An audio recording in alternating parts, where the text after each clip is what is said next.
자, 우리 옆에 인사 나누십시다. 오늘 부활절 예배인데요. 우리 옆에 분에게 부활의 기쁨이 함께하기를 바랍니다 라고 인사 드리시기 바랍니다. 부활의 기쁨이 함께하시길 바랍니다. 아멘. 부활절 아침인데요. 이 아침이, 이 부활절이 우리 신앙인에게 있어서는 가장 큰 축제일입니다. 어제 교회에서 이 대청소가 있었어요. 여러분들이 나와서 함께 교회를 깨끗하게 청소해 주셨고 참 많이 수고를 해 주셔서 감사를 드립니다. 여러분, 오늘 예배당 안에서 숨 쉬는 공기가 좀 다르지 않으세요? 다르죠? 네. 그렇다고 좀 해주세요. 수고하신 분들 그래야 보람도 있죠. 예, 많이 다릅니다. 정말 수고 많으셨어요. 이스라엘 백성들도 6월절과 이어서 오는 무교절이 있는데 이 절기를 지키려면 대청소를 실시해요. 특히 무교절은 누룩을 없애야 돼요. 그래서 집에 있는 모든 이 곰팡이를 제거하기 위해서 뭐 가구 및 뭐 이런 것들 다 청소하다가 이제 어떤 경우는 그때가 대목인 게 주부들의 대목이에요. 가구를 새롭게 장만할 수 있는 시간이기도 합니다. 그러니까 청소하다가 이거 도저히 곰팡이 제거 안 된다 하는 명목으로 가구를 내버립니다. 그러면 새 거를 사게 되는 그런 이제 기간이기도 하다 그래요. 여러분, 우리에게 이 부활이라고 하는 믿음이 없다면, 부활에 대한 믿음이 없다면 우리의 믿음은 마치 풍선과 같다 할 수 있을 것 같아요. 하늘로 뛰고는 풍선 있지 않습니까? 그 풍선이 하늘로 올라가다가 기압이 낮아지면 뻥 하고 터집니다. 만일 부활에 대한 믿음이 없다면 우리가 신앙생활을 하다가 나중에는 아무것도 남은 것이 없어서 흩어져 버리는 믿음이 될 거예요. 그래서 고린도전서 15장에서는 그리스도께서 다시 살아나시지 않으셨다면 우리의 선포도 헛된 것이고 믿음도 헛될 것이다 라고 말씀하고 있는 겁니다. 자, 여러분에게는 부활이 어떤 의미가 있습니까? 그리고 우리에게 이 부활의 실체가 있습니까? 부활의 실체. 이 부활에 대해서 여러분 잘 생각해 보시길 바라요. 정말 이 부활이 우리 기독교, 우리의 신앙, 우리의 믿음에서는 가장 핵심적인 것인데, 나는 부활이요 생명이라고 말씀했는데 그 생명의 이 근거가 되는 부활, 이 부활이 우리에게는 어떤 실체이고 어떤 의미가 있는가, 여러분 잘 생각해 보시기 바라요. 오늘날 많은 사람들에게 이 부활이라고 하는 신앙이 변두리로 가버렸다는 생각이 들 때가 있어요. 부활은 그리스도인들에게 있어서 신앙의 중심이고 삶의 중심이 되어야 하는데 변두리로 가 있어요. 여러분, 분명히 해둘 것이 있습니다. 우리가 예수 그리스도를 믿습니다. 근데 이 예수님이 어떤 분입니까? 십자가에서 죽으시고 그리고 다시 살아나신 분이에요. 우리 안에 예수 그리스도가 이제 성령님으로 함께 하시는데, 예수님께서 십자가에 못 박히시기 전에 제자들에게 이런 말씀하셨어요. 아버지께서 또 다른 보혜사, 곧 성령을 너희에게 보내주실 것이다. 우리 안에 계신 주님은 부활하셔서 우리와 함께 하시는데 그 주님은 부활하신 주님이라 하는 말씀이에요. 그래서 이 부활이 우리의 신앙에 있어서 가장 확실한 믿음의 근거요 능력이 되는 것입니다.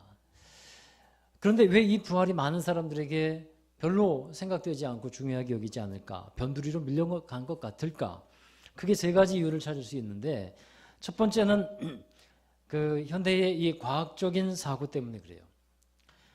과학이라는 것은 닫혀진 세계 가운데 인과관계를 봅니다. 즉 과학의 사고 틀 안에서는 초자연적인 것의 개입을 배제시켜요. 초자연적인 어떤 것이 들어와서 자연적인 세계 가운데 어떤 일하는 것이 있다면 이걸 배제시키는 겁니다. 그게 과학적 사고예요.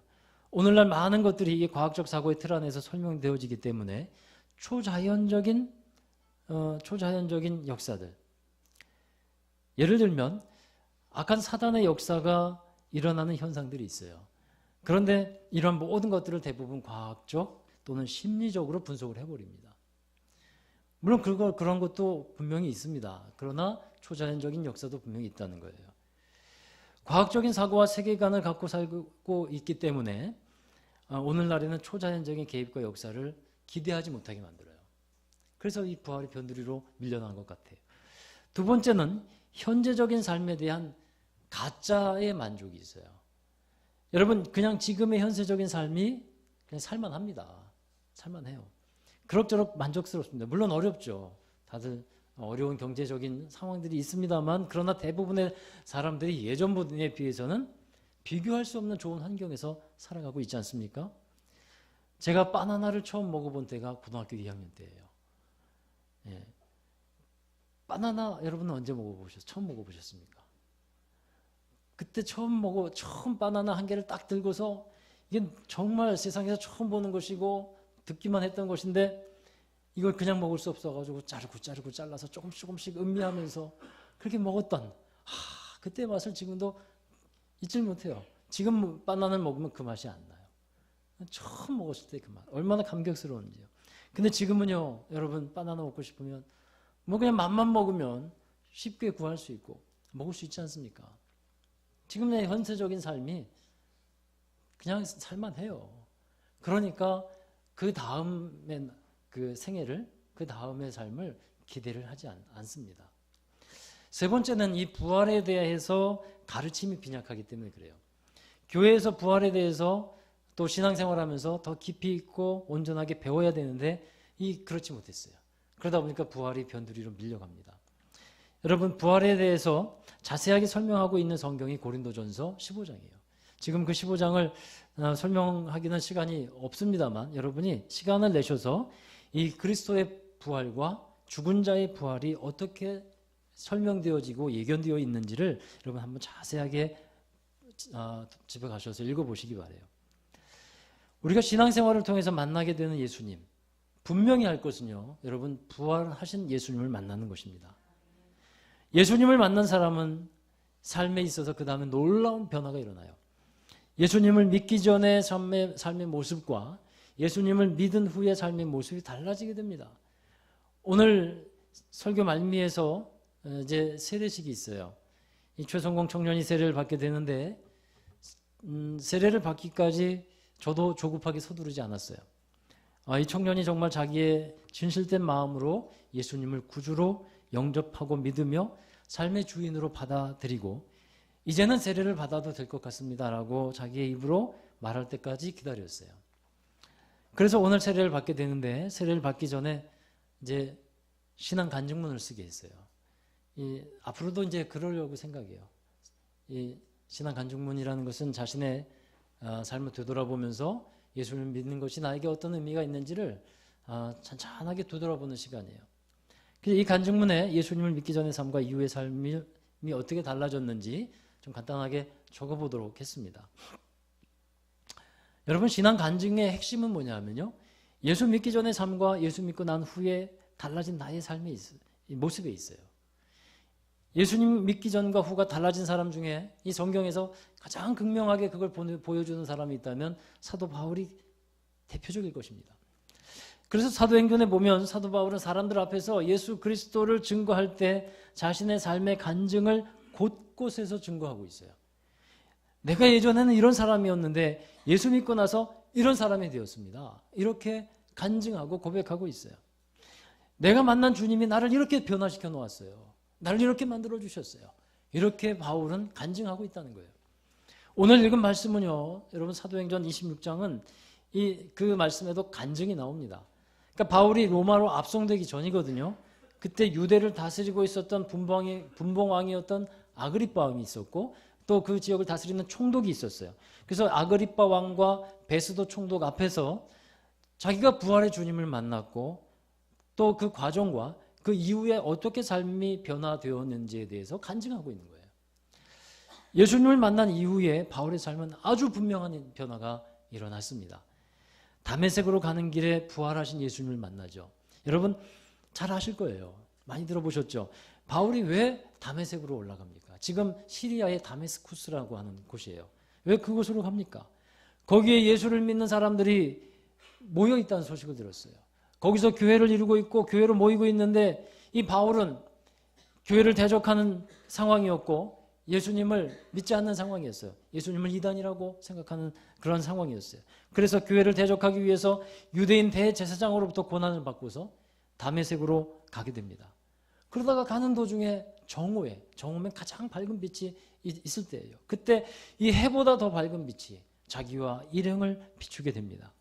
사람들이 그 빛을 보고 엎드려졌죠. 그 가운데 바울에게 이런 음성이 들렸어요. 사울아, 사울아, 내가 어찌하여 나를 박해하느냐? 가시체를 뒷발질하기가 내게 고생이니라. 이 바울이 예수 믿는 사람을 박해하는 것은 곧 예수님을 박해하는 것이라는 말씀이었고요. 그것은 예수님을 박해하는 것은 가시체를 뒷발질하는 고생스러운 일이라는 의미였어요. 가시체라는 게 뭐냐 하면 가시도 친 채찍이나 뾰족한 막대기를 지칭하는 말인데, 그 가시도 친 채찍이나 뾰족한 막대기를 발로 차면 어떻습니까? 차면 찰수록 자기 발이 아픈 거예요. 그러니까 바울이 예수님을 믿는 사람들 핍박하고 또 교회를 대적하고 하는 것은 스스로 고생스러운 일이고 헛된 일일 뿐이다 라는 것을 말씀하는 것이었습니다. 그렇게 예수님을 핍박했던 바울이 주님을 만납니다. 부활의 주님을 만나요. 그 만남 가운데 여러분 무엇이 들어있냐면 하나님이 갖고 계신 뜻이 있어요. 우리 만남은 우연이 아니야. 이런 노래도 있잖아요. 이거 찬송가 가사로 써도 좋아요. 노사연 씨가 그런 신앙에 또 고백을 담아서 썼다는 얘기도 있어요. 여러분, 정말 주님과의 만남은 우연이 아닙니다. 필연적인 것이고 하나님의 계획과 간섭과 하나님의 소원 가운데서 이루어지는 만남인 거예요. 그뿐만이 아니에요. 우리들과 간의 만남도 하나님의 뜻과 그 계획이 안에 들어가 있습니다. 하나님의 뜻을 이루기 위해서 놀라운 계획 가운데 우리를 만나게 하셨다는 사실이에요. 그 뜻을 이루기 위해서 하나님은 보내시기도 하시고 또 만나기도 하시는 줄로 믿습니다. 여러분, 오늘 말씀을 보실까요? 사도행전 26장 16절 함께 읽어보겠습니다. 일어나 너의 발로 서라.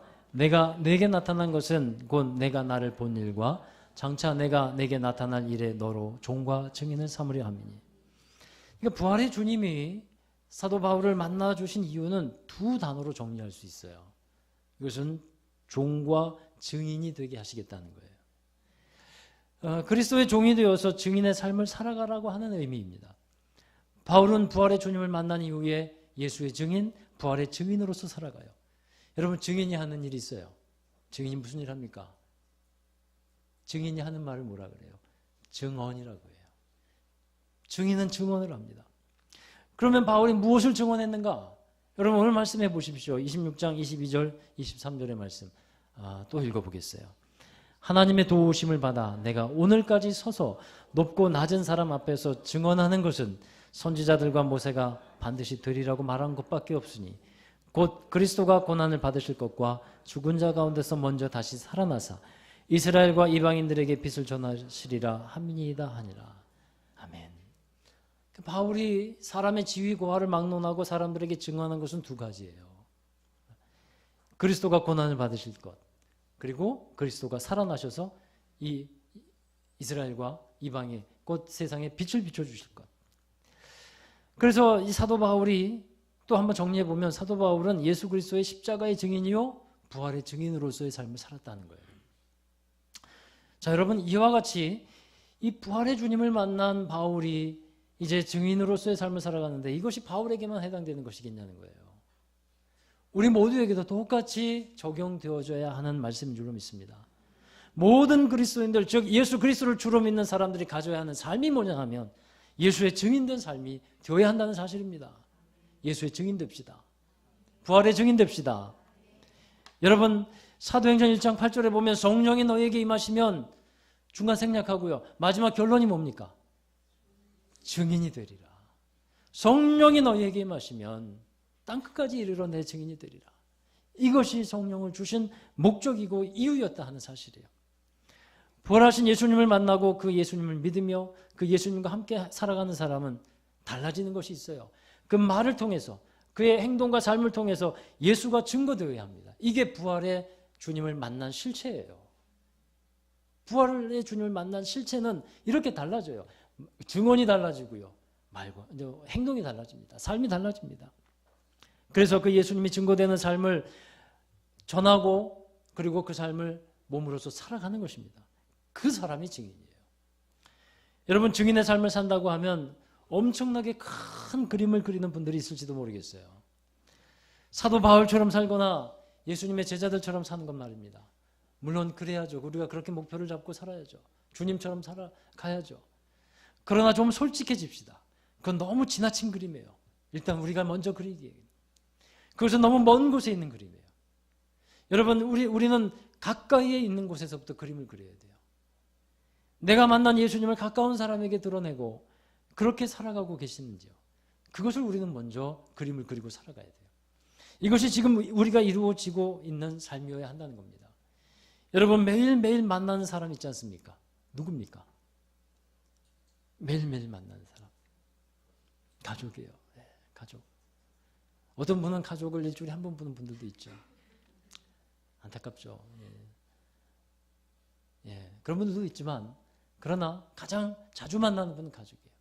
여러분은 가족들이 만나서 그 가족에게 내가 만난 예수님, 내게 은혜를 베풀어 주신 예수님을 전해야 합니다. 그것을 나눠야 합니다. 우리 식탁에서 함께 음식을 먹듯이 우리 예수님을 만난 그 은혜, 예수님께서 나에게 주신 은혜와 사랑, 그것을 그 마치 식탁에서 음식을 먹듯이 가족과 함께 나누는 거예요. 그게 증인된 삶의 첫 번째 모습이에요. 여러분, 과학적으로 설명할 수 없지만 사람들은 우연이라고 말하지만 초자연적인 하나님의 역사가 나의 시간에 개입해 들어온 사건, 이 사건이 여러분의 입을 통해서, 여러분의 삶을 통해서 증거되어지기를 주의 이름으로 축원합니다. 그것이 증인이에요. 그것이 부활의 예수님을 만난 사람이 살아갈 수 있는, 아니 살아가야만 하는 우리의 삶이라 하는 것입니다.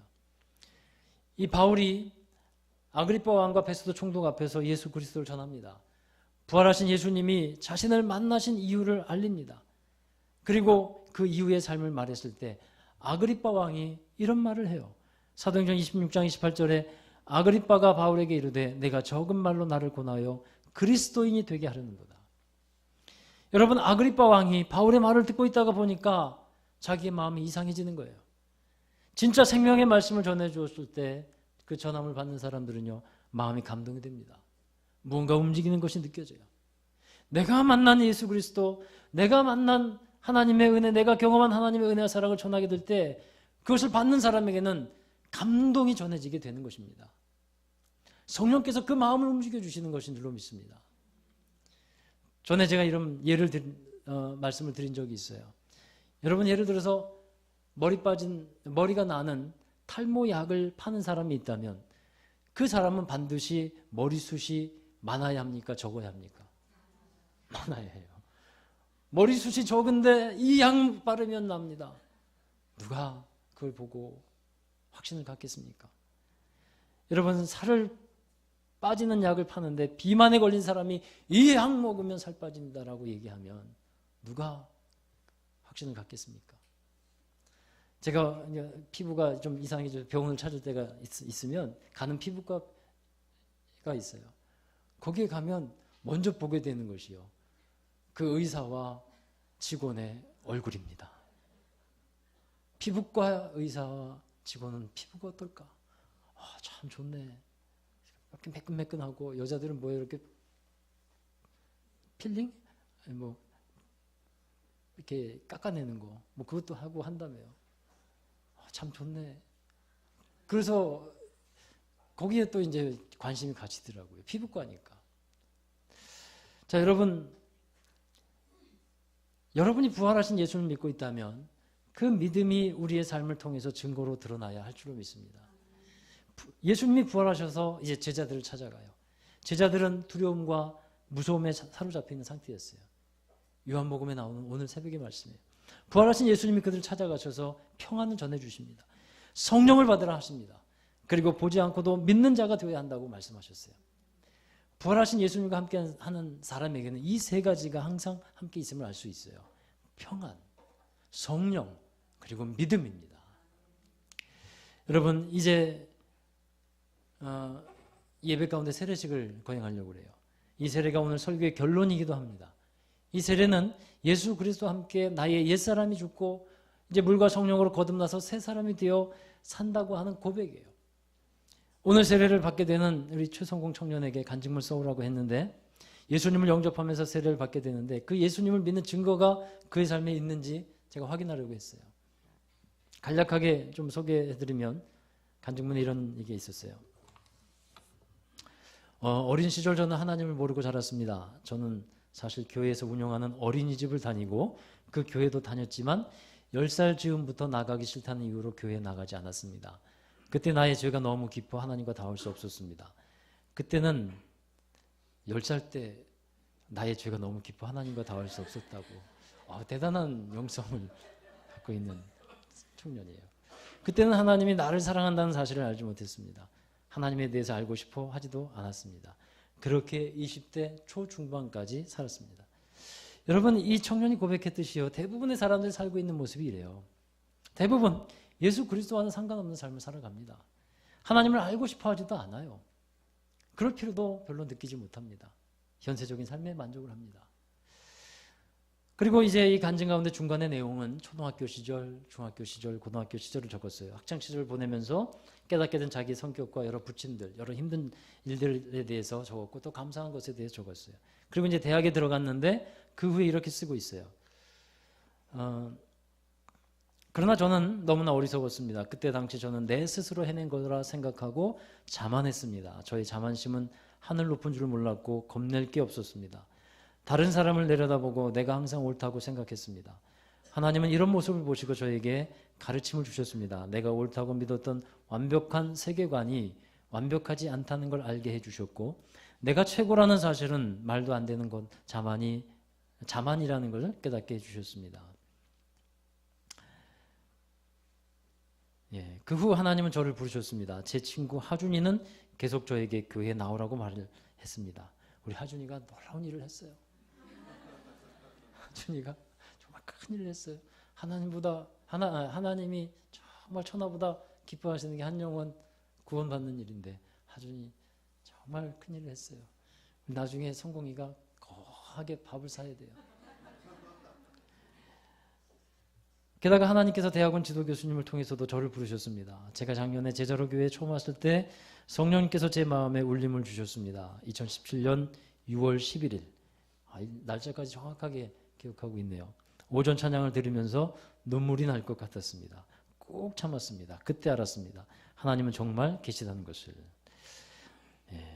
이런 생활을 하면서 저의 모습도 많이 바뀌었습니다. 과거에는 어떤 사람이나 사건을 보고 내 기준으로 옳고 그름을 판단하는 걸 좋아했습니다. 그러나 지금은 예수님이라면 어떻게 하실까라는 질문을 스스로 많이 합니다. 예수님의 가르침을 기준으로 생각하려 합니다. 아직은 많이 부족하지만 예수님을 닮고 싶은 마음이 큽니다. 감사할 일이 너무나도 많다는 것도 알게 되었습니다. 어릴 적 내가 겪은 힘든 일, 내가 겪은 고난들 모두 하나님이 나를 성장시키기 위한 계획이라는 걸 알게 되었습니다. 내가 생각했던 나의 단점들은 모두 주님께서 저에게 주신 선물이라고 생각합니다. 내가 하나님 없이 살아온 삶도 결국 하나님께서 도우셨다는 걸 깨닫고 눈물을 흘린 적도 많습니다. 그러면서 우리 여러분에게 이제 부탁하는 말씀도 적었어요. 하나님, 제가 너무 어리석고 오랜 시간 동안 하나님 몰랐습니다. 하나님의 손길을 거부해 왔습니다. 그럼에도 하나님께서는 저를 사랑하셨는지 못난 저를 계속 불러주셨습니다. 너무나 감사합니다. 예수님의 능력으로, 하나님의 능력으로 저를 치유해 주시고 제가 하나님의 나라를 위해 살아갈 수 있도록 도와주세요. 하나님께 기도하면서 이렇게, 그리고 이제 정말 세례를 받으면서 드린 이 간증이 나온 믿음의 고백대로, 이건 제가 쓴 말이네요.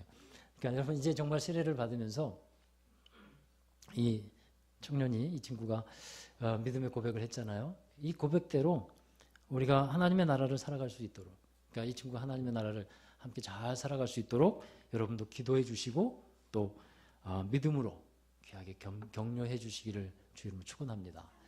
잠깐 기도하겠습니다. 우리 최성웅 청년 앞으로 나오세요. 하나님 감사합니다.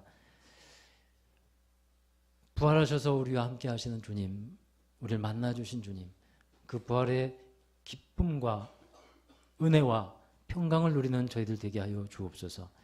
예수님을 믿고 변화된 삶을 살아가는, 정말 부활의 주님을 만나고 평강과 또한 성령의 충만함과 그리고 믿음으로 살아가야 함을 깨닫습니다.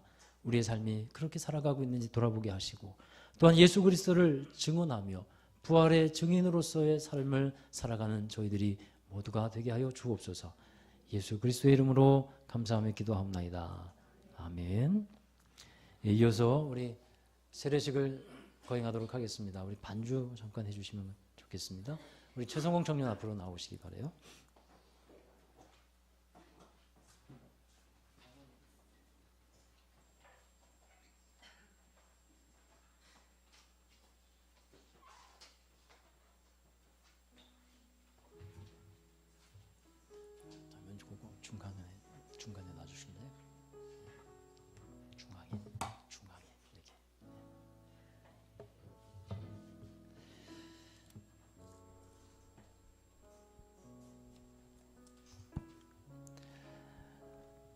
예, 최성공 우리 세례를 거행하도록 하겠습니다. 사랑하는 성도 여러분, 이제 예수 그리스도의 명령에 따라 세례를 행하고자 합니다. 우리는 세례를 통하여 하나님의 구원 역사에 동참하며 물과 성령으로 거듭나서 그리스도의 몸된 교회의 지체가 됩니다. 이는 우리에게 주신 하나님의 크신 은혜인 줄로 믿습니다. 이제 하나님의 은혜와 평강이 오늘 세례받는 귀한 이와 이 자리에 참여한 모든 성도, 하나님의 거룩한 교회 위에 함께하기를 기도합시다. 우리 잠깐 기도하시죠. 전능하시고 영원하신 하나님 아버지, 이제 세례를 받으려고 나온 우리 최성공 귀한 아들을 받아주사 모든 죄를 용서하옵소서. 또한 이가 옛사람을 벗어버리고 새사람으로 변화되게 하시며 성령의 권능으로 악의 세력을 이기게 하옵소서. 이 시간 우리 모두 세례를 통하여 베풀어 주시는 영원한 복을 즐거워하며 주님께서 약속하신 영생에 이르게 하여 주옵소서. 우리 주 예수 그리스도의 이름으로 기도합니다. 아멘. 예, 신앙의 확증을 위한 문답을 하도록 하겠습니다. 이제 교회를 대신해서 제가 세례를 받기 원하는 우리 최성공에게 묻습니다. 사랑하는 이여, 당신이 거룩한 세례를 받고자 나왔으니 하나님과 모든 성도 앞에서 진실하게 대답하시기 바랍니다. 당신은 진심으로 죄를 회개하고 하나님의 뜻과 성경에 어긋나는 모든 것을 버리기로 결심하였습니까? 당신은 이 세상 모든 악의 세력을 거부하고 예수 그리스도를 당신의 구세주로 영접하였습니까? 당신은 만물의 창조자이신 하나님과 구세주이신 예수 그리스도와 우리의 지도자이신 성령을 믿으며 주님의 교회를 통하여 하나님의 나라가 확장됨과 주님께서 친히 우리와 함께 계심과 의의 최후 승리와 영원히 사는 것을 믿습니까? 당신은 이 시간 세례를 받음으로 하나님의 자녀로 거듭남을 확신하며 앞으로 주님만을 섬기며 살아갈 것을 결심하였습니까? 당신은 하나님의 도우심으로 영생에 이르기까지 주님의 거룩하신 뜻과 계명을 준행하겠습니까? 제가 성경 말씀 봉독해 드리겠습니다. 로마서 6장 3절에서 6절입니다. 무릇 그리스도와 예수와 합하여 세례를 받은 우리는 그의 죽으심과 합하여 세례를 받은 줄을 알지 못하느냐. 그러므로 우리가 그의 죽으심과 합하여 세례를 받음으로 그와 함께 장사되었나니 이는 아버지의 영광으로 말미암아 그리스도를 죽은 자 가운데서 살리심과 같이 우리로 또한 새 생명 가운데서 행하게 하려 함이라. 만일 우리가 그의 죽으심과 같은 모양으로 연합한 자가 되었으면 또한 그의 부활과 같은 모양으로 연합한 자도 되리라. 우리가 알거니와 우리 옛사람이 예수와 함께 십자가에 못 박힌 것은 죄의 몸이 죽어 다시는 우리가 죄에게 종노릇하지 아니하려 함이니라. 아멘. 우리 잠깐 세례를 위해서 우리 성결의 기도를 하겠습니다. 천지와 만물을 창조하신 하나님 아버지, 성례를 위하여 우리에게 인물을 주시니 감사합니다. 태초에 하나님의 거룩한 영이 흑암의 수면 위를 운행하시고 빛을 창조하셨습니다. 노아의 때에는 방주를 통해 물속에서 구원해 주시고 애굽에서 종살이하던 주님의 백성을 홍해 물을 갈라 구원하셨으며 요단물을 건너게 하심으로 약속의 땅으로 인도해 주셨습니다. 예수님께서는 물과 성령으로 세례를 받으시고 제자들을 부르사 세례를 통해 그리스도의 죽으심과 부활에 연합하게 하셨으며 모든 나라 백성을 그리스도의 제자로 삼아 주셨습니다. 이제 하나님께서 이 물을 성결하옵소서. 성령의 능력이 이 물 위에 임하셔서 세례받는 이들의 죄를 씻어주시고 새 사람으로 변화시켜 주사 부활하신 예수 그리스도와 함께 영원히 살게 하옵소서. 우리를 죄와 죽음에서 구원하신 예수 그리스도의 이름으로 기도합니다. 아멘. 우리 세례를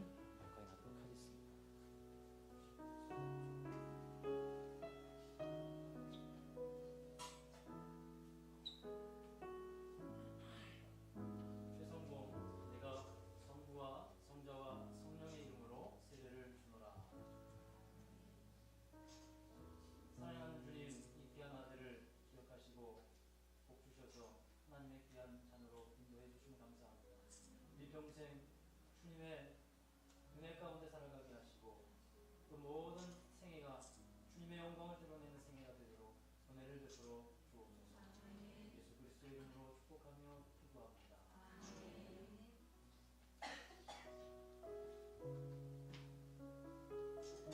우리 잠깐 서 있으세요. 자, 이어서 우리 18세 이상 세례를 받은 분들은 교회의 입교인이 됩니다. 그래서 입교식을 잠깐 더 거행하도록 하겠습니다. 사랑하는 성도 여러분, 교회는 하나님의 말씀을 선포하고 가르치며 성례를 행하며 성도의 교제와 봉사로서 주님의 뜻을 이루어 가야 합니다. 또한 불신자들에게 복음을 전하며 주님 앞으로 인도하며 세상에 나아가 봉사하는 것이 우리의 사명입니다. 이제 이러한 주님의 명령에 헌신하기로 결심하는 이를 기독교 대한감리회 제자로 교회의 입교인으로 받아들이고자 합니다. 입교 문답을 하겠습니다. 당신은 이미 세례를 받은 사람으로서 입교인이 되고자 이 자리에 나왔습니다. 이제 하나님과 모든 성도 앞에서 세례받을 때의 약속을 새롭게 하고 믿음의 결심을 확인하기 위하여 다음과 같이 묻습니다. 당신은 하나님과 여러 성도 앞에서 세례받을 때 소약한 모든 것을 그대로 힘써 지키겠습니까? 당신은 기독교 대한감리회의 교리와 장정을 지키고 예배와 성례에 참여하며 시간과 재능과 물질을 바쳐 교인된 의무를 준행하겠습니까? 당신은 선교와 교육과 봉사 등 교회의 모든 활동에 적극적으로 참여하겠습니까? 당신은 교인으로서 의무와 권리를 바르게 행사하며 교회의 관할과 치리에 순종하고 교회의 덕을 세우는 일에 힘쓰겠습니까? 아멘. 네. 자, 여러분, 우리 함께 자리에서 일어나 주시길 바랍니다. 제가 여러분에게 함께 묻겠습니다.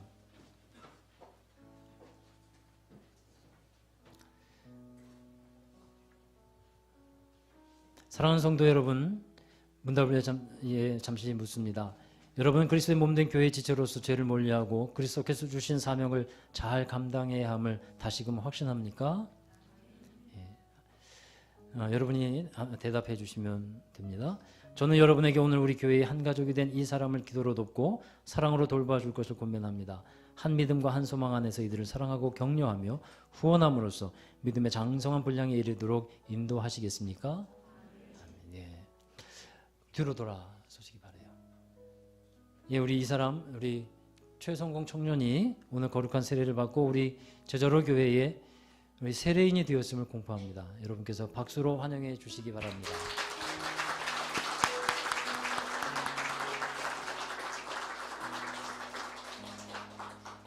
인사했어요? 인사 안 한 것 같은데? 인사 한번 해야지. 이거 케이크까지 준비했어요. 새로 태어난 그런 것 같죠? 자, 호해야지. 네. 축하합니다. 네, 그러세요. 들어가시면 되겠어요. 감사합니다. 우리 모두 하나님께서 기뻐하시는 주님의 자녀로서의 인치심, 그래서 하나님께서 정말 영광 받으시고 기뻐하신 줄 믿습니다. 우리 함께 파송과 결단의 찬양 부르실까요? 우리 내 삶은 주의 것이라는 찬양입니다. 여러분, 우리가 이제 부활의 주님을 만나고 어떻게 살아야 하는지, 우리 삶은 주님의 것입니다. 우리는 주의 일을 행하는, 또 주님의 자녀로서의 삶을 살아가는 사람들입니다. 우리 함께 믿음으로 고백하십시다. 주님, 내 길을 잘 아시고 내 걸음 아시네. 어둠에서 빛을 내시는 그분을 믿네.